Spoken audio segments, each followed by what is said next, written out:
صباح الخير أو مساء الخير على حسب التوقيت اللي حضرتك بتشوفني فيه. من كام يوم كده عملت حلقة علشان أشرح فيها للناس الموضوع الجديد أو الترند اللي طالع اللي بيسموه الأونلاين بيزنس. وقامت الدنيا ولم تقعد. كالعادة لما بنتكلم في حاجة بيبقى ليها ناس مؤيدين وناس معارضين، لكن كان الكومن أو الحاجة المشتركة اللي أنا لاحظتها إن كان في ناس كتير عندها خلط في المفاهيم ما بين 3 أمور. الحاجة الأولى هي موضوع الإي كوميرس أو التجارة الإلكترونية، والحاجة التانية هي موضوع الورك فروم هوم أو ريموت وورك أو الشغل اللي من البيت. والاختلاف ما بين الاتنين دول وما بين ما يسمى الأونلاين بيزنس. زي ما قلت لحضراتكم في بداية المرة اللي فاتت إن فكرة الأونلاين بيزنس أو اللي بيسموا نفسهم أونلاين بيزنس ده مصطلح غلط، لان احنا نقدر نخلي اي بيزنس يشتغل او يوبريت البيزنس من مكان غير المكان اللي البيزنس فيه، يعني توبريت البيزنس ريموتلي. وركز في الكلام علشان انا هقول لك حاجه في نهايه الفيديو ده، حاجه مهمه جدا. تعالوا نمسك كده بالراحه واحده واحده بطريقتنا كده زي ما احنا متعودين مع بعض. تعالوا نفهم يعني ايه اول مصطلح اللي هو الاي كوميرس او التجاره الالكترونيه. التجاره الالكترونيه بالمناسبه دي مش حاجه جديده، دي طالعه من تسعينات القرن الماضي، يعني احنا بنتكلم في انها داخله على 30 سنه مثلا دلوقتي. ومصطلح التجاره بشكل عام لما نقول تجاره يعني لازم يتوافر فيها 3 عناصر: بايع ومشتري وسوق، سيلر وباير وماركت. هل التجاره الالكترونيه بيتوفر فيها ال3 شروط؟ ايوه. ناخد مثال عشان نفهم. زي مثلا لو قلنا امازون ده ماركت بيتوجد فيه بايع وبيتوجد فيه مشتري، لكن امازون نفسه هو الماركت. حضرتك بتدخل على امازون دلوقتي دخلت على امازون، ممكن تكون داخل على امازون كبايع بتجيب سلعة وتبيعها عن طريق امازون، واحد تاني بيشتريها، ففي الحالة دي حضرتك البايع وامازون الماركت، واللي بيشتري هو المشتري الباير يعني. او ممكن حضرتك تكون داخل بغرض ان انت تشتري، انت السيلر، انت الباير وفي سيلر وفي ماركت، يعني انت المشتري وفي حد بايع وفي سوق. ده بيزنس موديل عادي جدا، لانه زي اي حاجه في الدنيا، هو مجرد انك نقلت الماركت، نقلت السوق، خليته اونلاين، خليته ويب سايت. لكن الويب سايت ده بيخدم عليه حاجات تانية كتير قوي، سواء ويب سايت بقى سواء موبايل ابليكيشن، هو بيخدم عليه حاجات كتيرة تانية. في وير هاوس بيطلع منه المنتجات وبيروح اليه، يعني حضرتك مثلا ممكن زي بعض الناس اللي من حضراتكم خد كورس في مثلا التجارة عن طريق امازون، لو احنا بنتكلم في نفس المثال، يعني في ناس ممكن تروح تجيب بضاعة من على موقع زي علي بابا الصين ويبيعوا على امازون امريكا، يبيعوا على امازون ايجيبت، يبيعوا على اي امازون، وبقى هو بيجيب السلعة من مكان وبيبيعها في مكان وبيعمل ريفينيو، بيعمل مكسب يعني. ده نموذج عادي، ده نموذج بيزنس عادي، زي ما حضرتك تفتح محل بس انت فتحت المحل ده اونلاين. دي حاجة انا ما نعترضش، يعني ما حدش اي يعترض عليها ابدا يعني. طب الحاجة التانية اللي هي الريموت وورك او اللي بيسموه ورك فروم هوم، وبرضه انا كنت وضحتها في الحلقة عشان برضه الناس اللي لسه عندها لخبطة.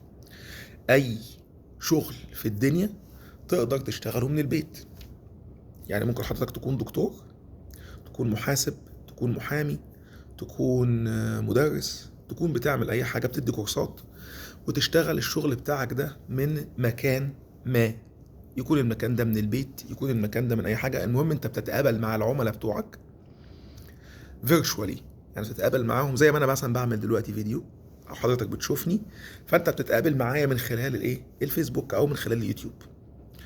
نفس الموضوع لو حضراتكم تفتكروا ايام كورونا مثلا ما كانش فيه الدكاتره كلهم كانوا قافلين، فكانت الدكتور فيزيت بتحصل ازاي؟ كانت بتحصل عن طريق موبايل ابلكيشن، بتحصل عن طريق زوم، ايا كان بقى.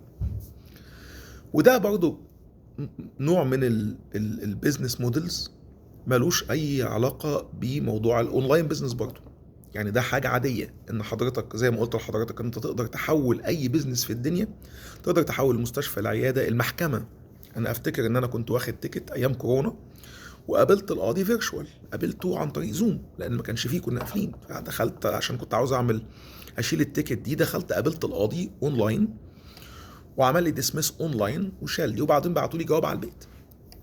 فده برضه ما فيهاش اي مشكله.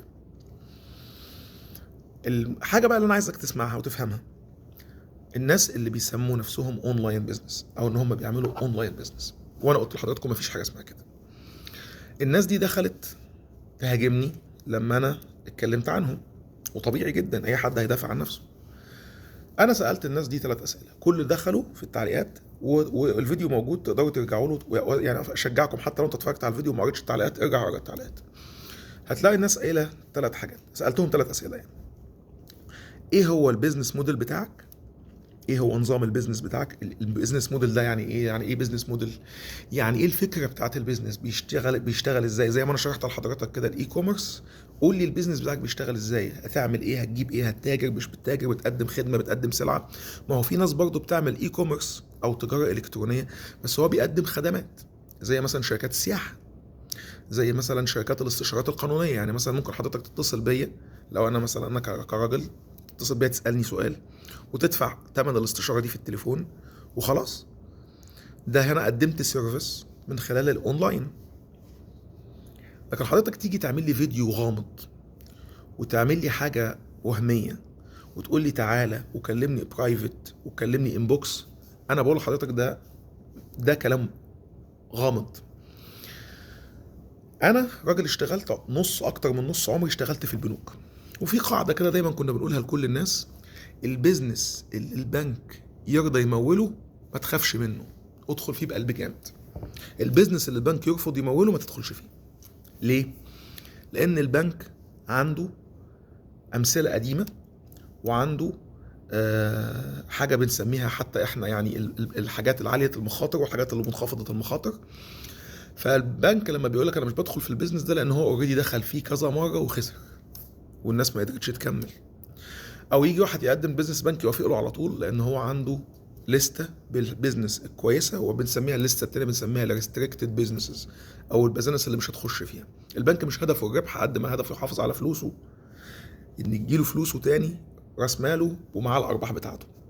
والا لو البنك هدفه الربح فقط كان مول تجار المخدرات، لان هو عارف ان ده نشاط غير قانوني الليجل. فلو حط فلوسه الواحد هيتاجر في حاجه ممنوعه، الحاجه دي او تهريب مثلا، الحاجه دي هتتصادر، وبالتالي الراجل مش هيقدر يسدد الفلوس، فبالتالي مش هياخد فلوسه، فالبنك ضاع عليه فلوسه وضاع عليه الارباح اللي هيعملها. والى اخره، يعني عشان ما نطولش في الحته دي. المهم نرجع لكم. انا سالت الناس 3 اسئله. السؤال الاول: ايه البيزنس موديل بتاعك او ازاي البيزنس بتاعك بيشتغل؟ السؤال الثاني: هاو تو اوبريت ذا بزنس او ازاي بيدار البيزنس ده؟ السؤال الثالث: ايه مستقبل البيزنس في خلال ال10 سنين الجايين، اللي هو البيزنس اكسبكتيشن. كل الناس اللي دخلوا هاجموني في التعليقات، والتعليقات موجوده وانا ما مسحتش منها حاجه، ما حدش فيهم جاوب على اول ما اسالهم الاسئله دي خلاص بيعمل ميت. ده اللي يدل على ايه؟ حضرتك ما عندكش حاجه سوليد تقدر تتكلم فيها. عشان كده بكرر وبعيد تاني، والناس اللي شافوا الحلقه بتاعتي المره اللي فاتت وجاوبوا يعني هاجموني، بكرر نفس الموضوع تاني. في فرق كبير قوي بين التجاره الالكترونيه الاي كوميرس، في فرق كبير قوي بين حضرتك بتشتغل من البيت، ده موضوع تاني، انا نفسي بشتغل من البيت اوقات. وفي فرق تاني ما بين حضرتك ما يدعوا ان هو اسمه اونلاين بيزنس، ده موضوع نصب، وبكرر تاني ده موضوع نصب وموضوع كذب، ومفيش حاجه اسمها كده. وانا ما ينفعش اخش معاك في بيزنس انا ما اعرفش في راسي من رجلي. يعني انا كراجل بشتغل زي ما قلت لحضراتكم قبل كده اكتر من نص عمري في البيزنس، واشتغلت في كوربريتس كبيره، واشتغلت في شركات، واشتغلت في القطاع الحكومي، واشتغلت في القطاع الخاص سواء في مصر او في امريكا، ومعايا راجل حاصل على ماجستير في اداره الاعمال، واشتغلت على اكتر من بيزنس موديل باكتر من شكل، واشتغلت في الاي كوميرس بالمناسبه. بقول لحضرتك مفيش حاجة اسمها اونلاين بيزنس هيخليك تطلع من العدم وتبقى مليونير، او يخليك تشتغل ساعتين بس في اليوم وتعمل $10,000. ده من غير رأس مال، ده كلام كذب، مفيش حاجة اسمها كده. تاني هكرر نفس الكلمة اللي ما عجبتش بتوع الاونلاين بيزنس: بلح. مفيش حاجه اسمها كده. مفيش حاجه اسمها حضرتك تطلع الصبح تدفع لي $150 ياخدك يكلمك كده على جنب على زوم تديله $150 ويقول لك انت بقيت صاحب بيزنس. ما كانش حد غلب، كان كلها بقت مليونيرات. خدوا بالكم يا جماعه، وتوخوا الحذر، علشان اي حد يقول لك تدخل في حاجه، ما تدخلش في حاجه، ما تدخلش في بيزنس الا اذا كنت فاهم ايه هو البيزنس. عندك اجابه على الثلاث اسئله دول: ايه هو البيزنس موديل، او ايه هو شكل البيزنس بيشتغل ازاي، هاو تو اوبريت البيزنس او بيتم ادارته ازاي، بتجيب الحاجه منين، بتوديها فين، بتبيعها لمين، الربح بيتم ازاي، بتتم الحسابات كلها ازاي، واخر حاجه مستقبل البيزنس في خلال من 5 ل10 سنين الجايين، عشان حضرتك تبقى عارف الفلوس اللي انت حطيتها دي راحت فين وراحت لمين وهترجع لك مش ترجع لك. اخر حاجه هقفل بيها علشان بقى ما بقاش حضرات على حضراتكم: التسويق الهرمي او التسويق الشبكي اللي ناس كتيره دخلت عليه، بنسمع عليه من بدايه الالفينات، اللي هو واحد يجيب واحد وتعمل شجره وكل ما تجيب واحد تاخد فلوس والكلام ده. كل الانواع دي عباره عن مجرد ده بيلبس طاقية ده، يعني ده بياخد فلوس ده يديها لده، وده بياخد فلوس ده يديها لده، وفي الاخر الموضوع بيقفل زي الضمنه ومحدش بياخد حاجه. كلها اثبتت فشلها. كيونت، بنتاجون، الخ بقى اسماء كتير هنقعد نعيد يعني. فانا رايي ببساطه شديده جدا، حضرتك ما تدخلش في حاجه انت مش فاهم فيها.